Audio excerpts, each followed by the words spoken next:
नमस्कार, Lalitpur live TV में आप सभी का एक बार फिर से बहुत बहुत स्वागत है। आपको बता दें कि इस वक्त की बड़ी खबर ललितपुर जिले से आ रही है, जहां दैनिक जागरण के ब्यूरो चीफ संजीव बजाज पर नगरपालिका के पूर्व पार्षद भारत भूषण उर्फ भीम चौरसिया ने चांदमारी स्थित भूमि पर स्टाम्प ड्यूटी चोरी के लगाए गंभीर आरोप। बता दें कि जिसमें धोखाधड़ी कर व्यावसायिक परिसर के बैनामा की जगह आवासीय परिसर दिखाकर दान पत्र कर करोड़ों रुपए के स्टाम्प चोरी का खुलासा किया। शासन के नियमानुसार दान पत्र के अधीन केवल आवासीय कृषि संपत्ति का दान, आच्छादित व्यावसायिक नहीं। मूल्यांकन सूची में 74,800 रुपया प्रति वर्ग मीटर की दर से प्रस्तावित, लेकिन दान पत्र मात्र 5,000 रुपया के स्टाम्प पर किए गए जाने का आरोप। इन खुलासे को लेकर पूर्व पार्षद भीम चौरसिया ने स्वयं की हत्या किए जाने का भी लगाया आरोप। भीम चौरसिया ने आगे भी इस प्रकार के कई संजीव बजाज से जुड़े सबूत सहित मामले उजागर करने का ऐलान किया। देखिए, ऐसा प्रेस कॉन्फ्रेंस इसलिए बुलाई गई है कि ललितपुर में और हम खास तौर से देख रहे हैं कि पत्रकार जगत को बदनाम बहुत ज़्यादा किया जा रहा है। उसमें सारे पत्रकार ऐसे नहीं हैं जैसा संदेश लोगों तक पहुंच रहा है।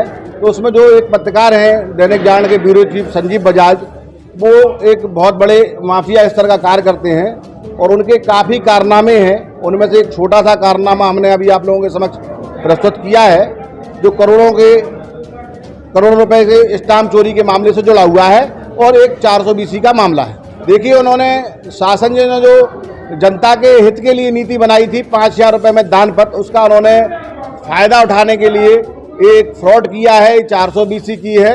और एक दान पत्र उन्होंने अपनी पत्नी के नाम किया है, जो लगभग 1394 मीटर जमीन का है, स्क्वायर मीटर जमीन का है, जो लगभग 14,000 स्क्वायर फीट के लगभग होना चाहिए होती है। उसमें जो दान पत्र किया गया वो एक्चुअल में दान पत्र नहीं, बैनामा है। उसको दान पत्र का शकल दिया गया है, रूप दिया गया है स्टाम्प चोरी करने के लिए। ये पूरा मामला ये है, जो स्थल का दान पत्र किया गया है वो स्थल वास्तविक में कॉमर्शियल है। कॉमर्शियल स्थल के दान पत्र पर रोक लगी हुई है।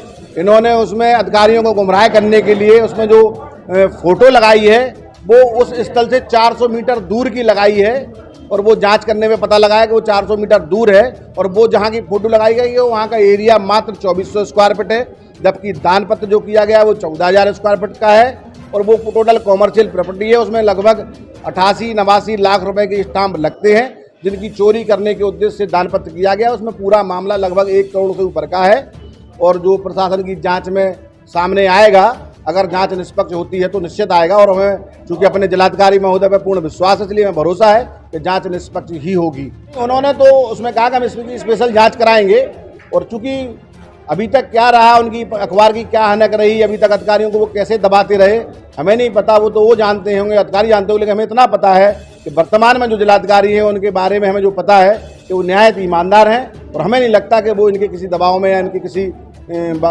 उसमें आएंगे, और कार्रवाई निश्चित। देखिए, ब्रांड कोई बेईमान तो होता नहीं है, वो नाम है दैनिक जागरण, लेकिन बेईमान तो उसका ब्यूरो चीफ है। अब उनके संज्ञान में है कि नहीं है हमको नहीं पता है। रही बात जो उनके जो कारनामा किया गया है, ये हम आपको बार बार बता रहे हैं और फिर बता रहे हैं कि अभी जो हमने मामला उजागर किया वो केवल 5% है।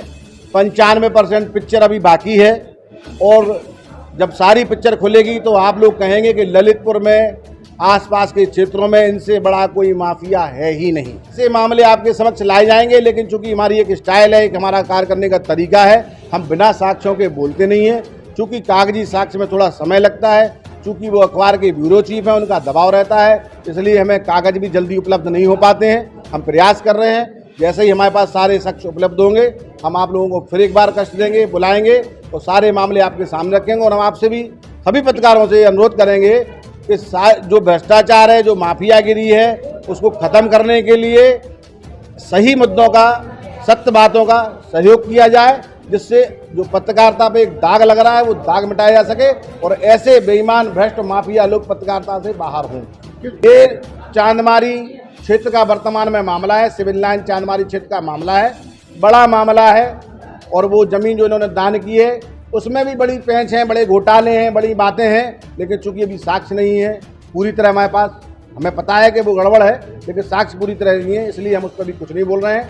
आगे आने वाले समय में आपको उसका भी विस्तृत जानकारी दी जाएगी और उस पर भी कार्रवाई कराई जाएगी। वर्तमान में 420 का मामला बनता है इस पर, इस मामले में जो इनके गवाह हैं, जो इनको इन्होंने दान किया है, जिसने दान लिया है, वो सब दोषी हैं। उनके खिलाफ मुकदमा दायर होना चाहिए। जो सरकार की रेवेन्यू की चोरी गई है, उस रेवेन्यू की इन पर वसूली होना चाहिए। जो निर्धारित पेनाल्टी अधिकारी चाहें वो करना चाहिए और इतनी सख्त कार्रवाई होना चाहिए कि जब इन जैसे लोगों को अगर दबा लिया तो छोटे मोटे लोग तो अपने आप दब जाएंगे। अभी इन्होंने ऐसी घटना हमें करने की कोशिश की थी, जो इनके कुछ लोग हमारी जगह है वहाँ पे लड़ने पहुँच गए थे। हमने पुलिस को भी इन्फॉर्म किया था, लेकिन चूंकि अभी कोई घटना ऐसी घटी नहीं तो हमने भी पुलिस को नहीं दिया है। लेकिन हमें ऐसा लगने लगा है, जिस हिसाब से हम सामने आए हैं, जिस हिसाब से हमने शिकायत की है, तो हमें लगने लगा है कि इनके पास लोग हैं, ये बाहर व्यापार करते हैं, इनके अखबार में ही ऐसे लोग काम करते हैं, इनके साथ ही अपने उनको वर्कर बनाए हैं जो गुंडा किस्म के हैं, जिनके पास महाराष्ट्र के नंबरों की गाड़ियां हैं, जो उनसे अवैध काम करते हैं। तो कोई घटना बड़ी घट भी सकती है और हम प्रशासन को लिखित रूप में अवगत भी कराएंगे। इसको हमने केवल मौखिक रूप में सूचना दी थी, क्योंकि अभी लिखित रूप में कोई सूचना दी नहीं है, क्योंकि अभी कोई ऐसे साक्ष्य नहीं थे। घटना पर जो स्थिति हुई थी उसकी स्थिति से अवगत कराया था। बिल्कुल सारी चीजें अवगत कराने, प्रशासन को तो अवगत कराना ही पड़ेगा। बिल्कुल पुलिस को सूचित करेंगे, प्रशासन को सूचित करेंगे और जो भी कार्रवाई है, इनसे जो भी जांच एजेंसियां हैं, विजिलेंस हैं, ये सब जगह इनकी जांच एजेंसियों को भेजा जाएगा और इनकी जांच कराई जाएगी। इस वीडियो को लाइक करें, हमारे चैनल को सब्सक्राइब करें और बेल आइकन जरूर प्रेस करें